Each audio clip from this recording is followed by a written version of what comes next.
Chittagong city কর্পোরেশনের অস্থায়ী কর্মচারীদের চাকরি স্থায়ীকরণে নতুন ঘোষণা দিয়েছেন mayor doctor Shahadat Hossain. Chittagong city কর্পোরেশনে বিভিন্ন ক্যাটাগরির ১৯টি পদের বিপরীতে অস্থায়ীভাবে কর্মরত মোট ৪৫৯ জন কর্মচারীকে স্থায়ী করা হয়েছে।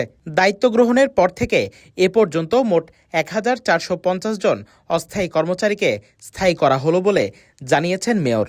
সোমবার ১৬ ফেব্রুয়ারি নগরীর টাইগার পাসে অবস্থিত চট্টগ্রাম সিটি কর্পোরেশন কার্যালয়ে অস্থায়ী কর্মচারীদের সঙ্গে মতবিনিময়ের সময় এ তথ্য জানান মেয়র ডাক্তার শাহাদাত হোসেন। আমরা আপনাদের যে কমিটমেন্ট দিয়েছিলাম সে কমিটমেন্ট আমরা পূরণ করতে পেরেছি।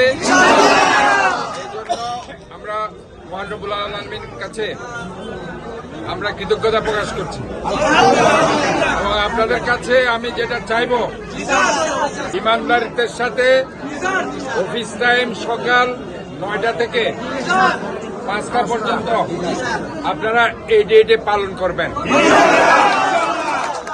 উল্লেখ্য, স্থায়ী করা ৪৫৯ জন কর্মচারী বিভিন্ন কারিগরি, প্রশাসনিক ও সহায়ক পদে কর্মরত ছিলেন। এর মধ্যে বিদ্যুৎ, যন্ত্রপাতি রক্ষণাবেক্ষণ, অফিস সহায়তা, পরিচ্ছন্নতা এবং অন্যান্য গুরুত্বপূর্ণ সেবা সংশ্লিষ্ট পদ অন্তর্ভুক্ত রয়েছে। এ সময় চট্টগ্রাম সিটি কর্পোরেশনের ভারপ্রাপ্ত প্রধান নির্বাহী কর্মকর্তা ও সচিব মোহাম্মদ আশরাফুল আমিন সহ ঊর্ধ্বতন কর্মকর্তারা উপস্থিত ছিলেন। News desk, CTG post, Chittagong.